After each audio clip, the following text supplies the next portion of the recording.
नमस्कार, आप देख रहे हैं वी टाइम न्यूज। बढ़ते हैं झारखंड की खबरों की ओर।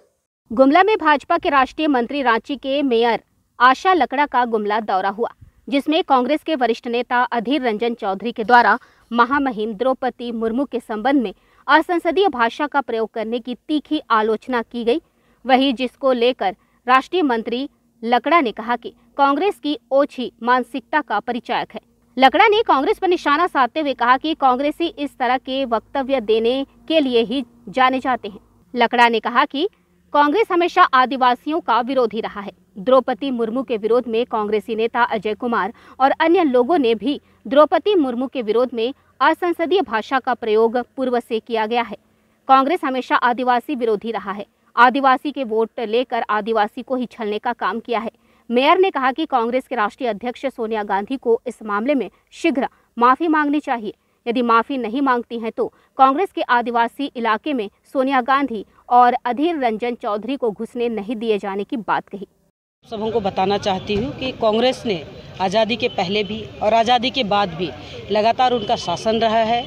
जिस तरह से उन्होंने देश को बांटने और पाटने का काम किया है, लेकिन उनका जो समय आया है, उनका ऐसी आदिवासियों का शोषण के कारण, आदिवासियों को वोट बैंक की राजनीति करने के कारण आज देश भर में उनका सुखड़ा साफ हो गया है। और सुखड़ा साफ होने के कारण ही वो अनर्गल बातें कर रहे हैं। उनको उनके पेट को कभी पच नहीं रहा है। उन्होंने अपने इतिहास में कभी किसी आदिवासी को आगे बढ़ाने के लिए नहीं सोचा, लेकिन एनडीए ने अपना प्रत्याशी बनाया और प्रत्याशी के बाद में उन्होंने जीत हासिल की है। मैं आपको बताना चाहती हूँ कि उन्होंने भारी बहुमत से जीते हैं।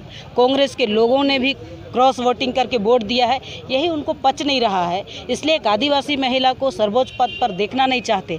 जिस तरह से वो आदिवासी का कल्पना किए थे, आदिवासी समाज को जिस तरह से यूज किए थे, वो नहीं चाहते कि आदिवासी आगे बढ़ेगी। आप पीछे पलट के नहीं देख रहे हैं, आप पीछे पलट के तो देख रहे हैं, लेकिन आगे बढ़ता सूरज को नहीं देख रहे हैं। आज आदिवासी समाज से कई लोग आगे बढ़ रहे हैं। आज भारतीय जनता पार्टी ने द्रौपदी मुर्मू जी को भारत का राष्ट्रपति बना दिए, शपथ ग्रहण ले लिए। उन्होंने शपथ ग्रहण में इतना अच्छा बात बोले कि देश में जो आदिवासी सपना देखता है, आज वो सपना खाली नहीं जाएगा। संवैधानिक पद है, संविधान के आधार पर आदिवासी को भी एक सम्मान है। आदिवासी आगे बढ़ सकता है, सपना देख सकता है। और जो आदिवासी समाज की बेटियां हैं, बेटे हैं, चाहे जो युवा हैं, युवतियां हैं, उनको भी आगे बढ़ने का एक जगह बनता है। तो ये आदिवासी का एक प्रेरणा है द्रौपदी मुर्मू जी। अगर अधीर रंजन चौधरी जैसे दोगला व्यक्ति इस अनर्गल बात का इस्तेमाल करते हैं, तो उन बात के लिए मैं सोनिया गांधी को कहती हूं कि आपको माफ़ी मांगना चाहिए, क्योंकि आपके पार्टी के सिर्फ अधीर रंजन चौधरी जी ही नहीं,